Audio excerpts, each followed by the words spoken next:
আজকের এই মুভিটা এমন এক ব্রিলিয়েন্ট চোরকে নিয়ে যেখানে প্রতিটি চুরির প্ল্যান করে আলাদাভাবে, কিন্তু সে একদিন এক গ্যাংস্টারের ডায়মন্ড চুরির প্ল্যান করে বসে।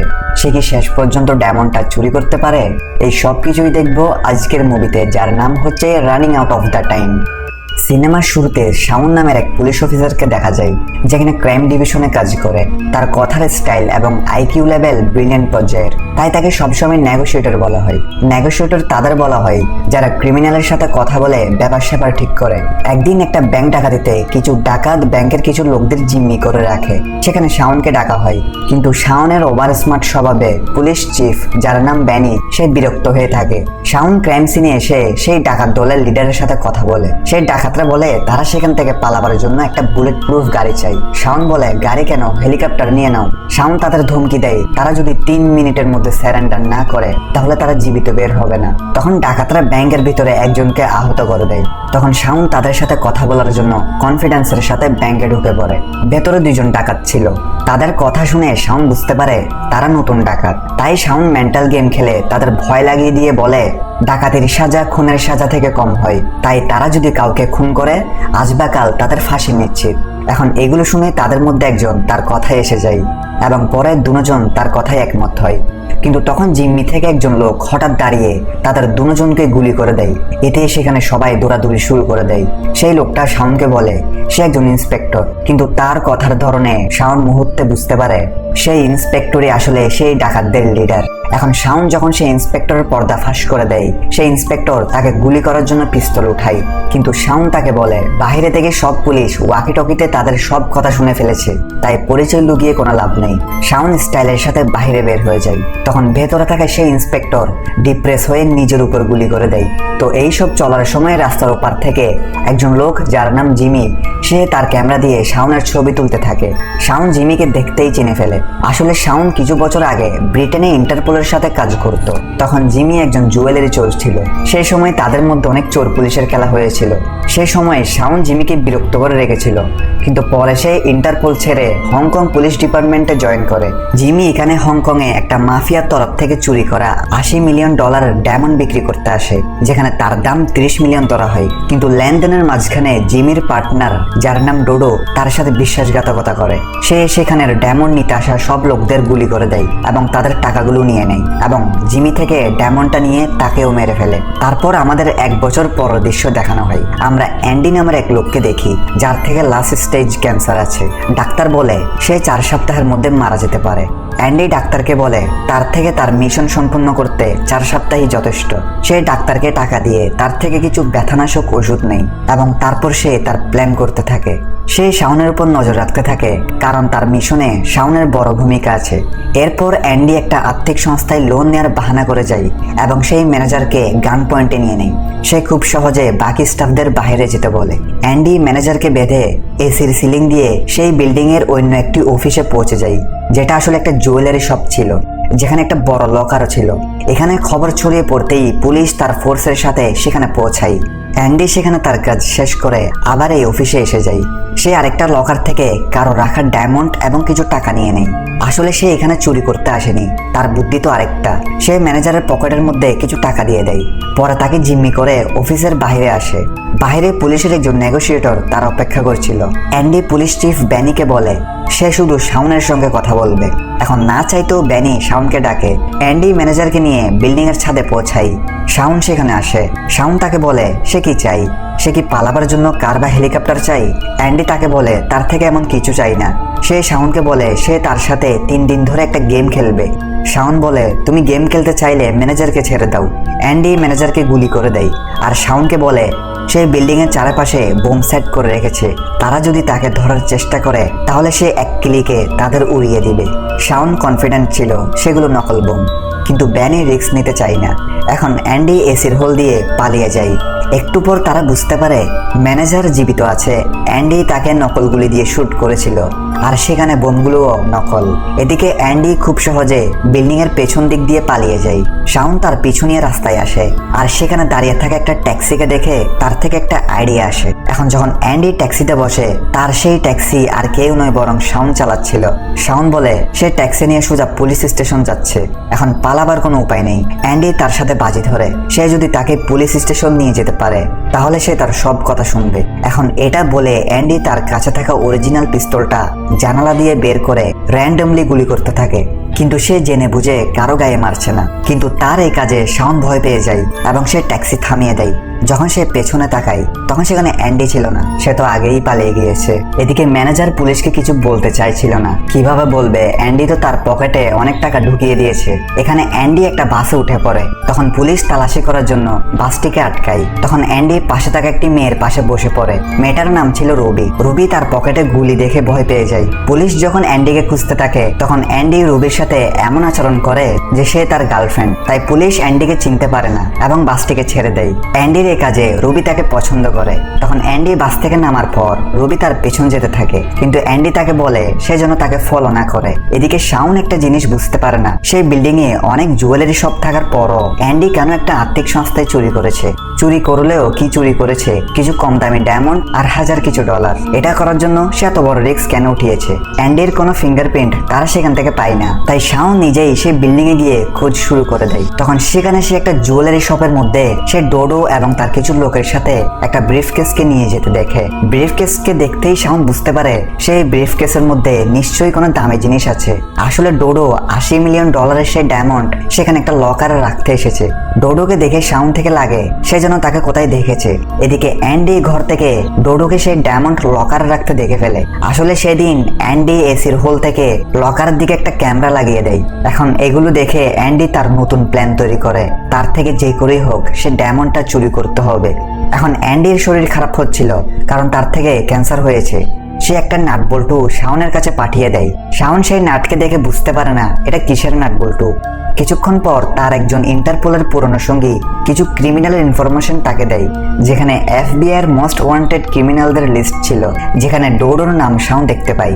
শাওন এখানে বুঝতে পারে ডোডো আর জিমি একসাথে কাজ করত, কিন্তু 1 বছর ধরে জিমিকে পাওয়া যাচ্ছে না। এখন এই সব কিছু সামনে রেখে শাওন ডোডোর সেই বিল্ডিং এ একটা জুয়েলারি শপে কোনো দামি জিনিস রাখা আর অ্যান্ডির সেই বিল্ডিং এ চুরি করার নাটক করা, এই সব কিছু সে বুঝতে পারে অ্যান্ডি কোনো বড় চুরির প্ল্যান করছে।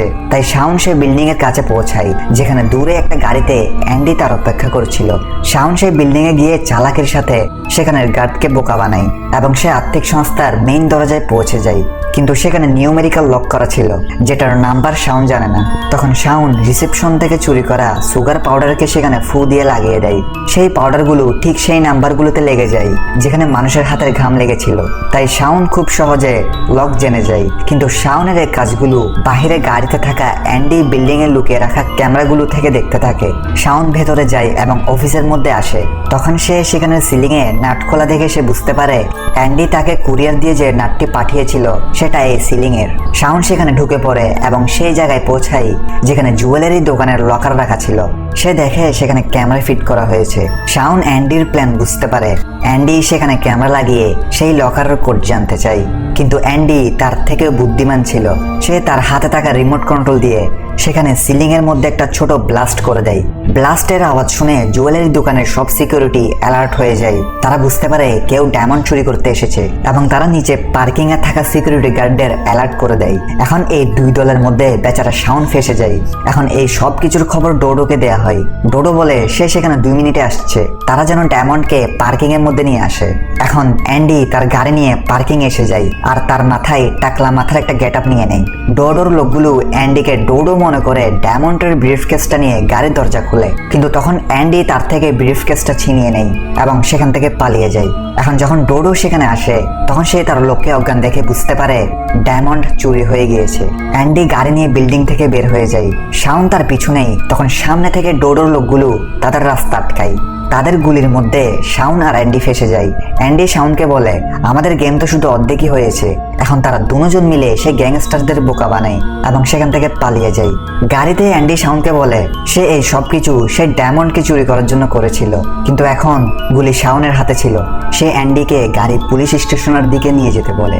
তখন অ্যান্ডি তাকে আবার চ্যালেঞ্জ করে যে সে যদি তাকে পুলিশ স্টেশন নিয়ে যেতে সফল হয় তাহলে সে তার গোলাম হয়ে থাকবে। এটা বলেই সে গাড়ির স্পিড বাড়িয়ে গাড়িকে একটা ব্রিজের দেয়ালের সাথে টক্কর লাগিয়ে দেয়। সেফটি ব্যাগের জন্য অ্যান্ডি থেকে তেমন কিছু হয় না, কিন্তু শাওন আহত হয়ে পড়ে। দুজন সড়কে পড়ে থাকা ডায়মন্ডের ব্যাগকে নিতে যায়। যাওয়ার সময় অ্যান্ডির পকেট থেকে তার মেডিসিনের প্যাকেটটা পড়ে যায়, কিন্তু শেষ পর্যন্ত অ্যান্ডি ব্যাগটাকে নিতে পারে এবং সেটা নিয়ে সে চলে যেতে থাকে। অ্যান্ডি থেকে পড়ে যাওয়া মেডিসিনগুলো পুলিশ চিফ ব্যানি পেয়ে যায় এবং তার থেকে লাগে মেডিসিনগুলো শাওনের। সে ডাক্তার থেকে জেনেছে সেগুলো ক্যান্সারের লাস্ট স্টেজ রোগীদের দেওয়া হয়। তখন ব্যানি থেকে লাগে শাওন থেকে লাস্ট স্টেজ ক্যান্সার হয়েছে। সে এটা নিয়ে ইমোশনাল হয়ে যায় যে শাওন মারা যাবে। তখন সেখানে শাওনের পুরনো সঙ্গী ড্যামি এসে যায়। সে শাওনকে কিছু রিপোর্ট দেয় যে জিমি 1 বছর আগেই মারা গিয়েছে এবং অ্যান্ডি আসলে জিমির ছেলে, যে কিনা নিজের বাবার প্রতিশোধ নিচ্ছে। এদিকে অ্যান্ডি ডোডোকে মেসেজ পাঠায় সে যদি হীরাটি নিতে চায় তাহলে তাকে কল করুক। অ্যান্ডিকে কল করার পর অ্যান্ডি তাকে বলে তার থেকে সে ডায়মন্ডের বিনিময়ে $30 মিলিয়ন চাই। এরপরে সে একটি কফি শপে শাওনকে ডাকে এবং বলে কাল 13 তারিখ আমাদের গেমের শেষ দিন। সে চাই শাওন তাকে সাহায্য করুক, এর বদলে সে ডোডোর মতো একজন স্মাগলারকে ধরতে পারবে।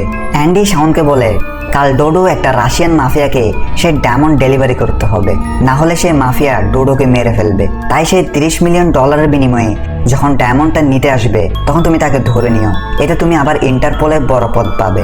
শাওন বুঝতে পারে অ্যান্ডি ঠিক কথা বলছে, সেজন্য সে রাজি হয়ে যায়।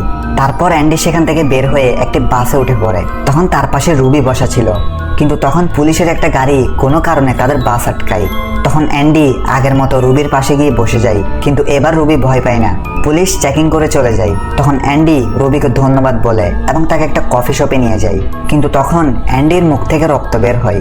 এটা দেখে রুবি ভয় পেয়ে যায়। সে বুঝতে পারে প্রেম প্রীতি তার কপালে নেই। সে রুবিকে সরি বলে সেখান থেকে চলে যায়। এর পরের দিন একটা মলে ডোডো টাকা নিয়ে এসে যায়। তখন শাওন, ভ্যানি এবং কিছু পুলিশ ফোর্স নিয়ে সেখানে তারা অপেক্ষা করে। তখন অ্যান্ডি একটা মেয়ের ভেষ ধরে শাওনের কাছে আসে। সে শাওনকে একটা ব্যাগ দিয়ে বলে এটার ভিতর নকল ডায়মন্ড আছে। সে যেন ডোডোকে এটা দিয়ে বলে যদি সে আসল ডায়মন্ড চায় তাহলে সে যেন আগে টাকা দিয়ে দেয়। ডোডো টাকা দেওয়ার জন্য রাজি হয়। সে শাওনের গার্লফ্রেন্ডকে টাকা দেবে। যখন তার গার্লফ্রেন্ড হাতে টাকা পেয়ে যাবে তখন শাওন যেন ডোডোকে ডায়মন্ডটা দিয়ে দেয়। ডোডো আসলে মেয়ের গেটআপ পরে বসে থাকা অ্যান্ডিকে শাওনের গার্লফ্রেন্ড ভেবে নেয়। অ্যান্ডি ডোডোর লোকগুলোর সাথে লকার থেকে টাকা নিয়ে নেয়, কিন্তু অনেকক্ষণ পর যখন অ্যান্ডি ফিরে আসে না তখন ডোডোর কিছু লোক সেখানে গিয়ে দেখে অ্যান্ডি টাকা নিয়ে পালিয়ে গিয়েছে। এখন ডোডো শাওনকে মারতে যায়। তখন সেখানে অ্যান্ডি এসে যায় এবং তাকে একটা ব্যাগ দিয়ে বলে আসল ডায়মন্ড এটার মধ্যে আছে। কিন্তু যখন সে ব্যাগ খুলে তখন সেটার মধ্যে বোলিং গেমের বল ছিল। বলের মধ্যে অ্যান্ডি সে আর্থিক প্রতিষ্ঠান থেকে চুরি করা ডায়মন্ড গুলো রেখেছিল। তখন হঠাৎই সেখানে ব্যানি এবং তার পুলিশ ফোর্স নিয়ে তাদের সবাইকে ঘিরে ফেলে এবং এটার সুযোগ নিয়ে অ্যান্ডি টাকা এবং সে ডায়মন্ডটা নিয়ে সেখান থেকে পালিয়ে যায়। কিন্তু যখন সে গাড়ির কাছে পৌঁছায় তখন গাড়িতে শাওন তার অপেক্ষা করে। অ্যান্ডি হেসে গাড়িতে বসে যায়। শাওন তাকে চ্যালেঞ্জ করে আমি যদি তোমাকে পুলিশ স্টেশন নিয়ে যেতে পারি তাহলে চোর পুলিশের খেলায় আমি জিতলাম। অ্যান্ডি তার চ্যালেঞ্জ অ্যাকসেপ্ট করে। তখন হঠাৎ শাওন তার হাতে হাত করে পরিয়ে সেটা গাড়ির স্টিয়ারিং এর সাথে লক করে দেয়। এখন অ্যান্ডি কি করবে? শাওন তাকে পুলিশ স্টেশন নিয়ে যেতে থাকে। সব পুলিশ ফোর্স তাদের পিছন পিছন আসতে থাকে। শাওন অ্যান্ডিকে বলে আমি তোমার বাবা জিমিকে ধরতে পারিনি, কিন্তু তোমাকে অ্যারেস্ট করেছি। তখন অ্যান্ডির মুখ থেকে রক্ত বের হতে থাকে। তখন অ্যান্ডি গাড়িতে রাখা বোমকে অ্যাক্টিভেট করে দেয়। সে শাওনকে বলে আমি যে কোনো জায়গায় মরবো, কিন্তু পুলিশ স্টেশন মরবো না। এখন শাওন ভয় পেয়ে যায়, কারণ সে জানে এখন অ্যান্ডি মৃত্যুকে ভয় পায় না। তখন অ্যান্ডি অজ্ঞান হতে থাকে। বোমকে ডিফিউজ করার কোনো উপায় নেই। শাওন গাড়ি থামিয়ে গাড়ি থেকে বের হয়ে যায়। সবাই ব্লাস্ট হওয়ার অপেক্ষা করে, কিন্তু সময় শেষ হওয়ার পরও কোনো ব্লাস্ট হয় না। উল্টো গাড়ি অটোমেটিক চলতে থাকে। অ্যান্ডি আবার সবাইকে বোকা বানিয়ে দেয়। এরপর আমরা কিছুদিন পর দৃশ্য দেখতে পাই, যেখানে একটা ক্যাফেতে শাওন নিউজ পেপার পড়ছিল।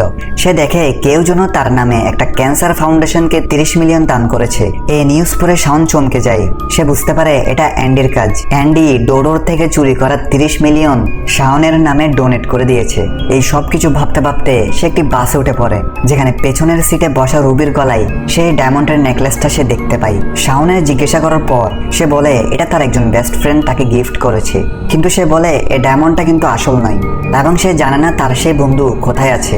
কিন্তু শাওন নেকলেসটাকে ভালোভাবে দেখে বুঝতে পারে রুবির গলায় থাকা নেকলেসের মধ্যে ডায়মন্ডটা একদম আসল, অর্থাৎ রুবি $80 মিলিয়ন নেকলেস পরে আছে। কিন্তু সে এটা জানে না। আর অ্যান্ডি তো এমনিতেই মারা যেত। সে এত টাকা এবং ডায়মন্ডের নেকলেস দিয়ে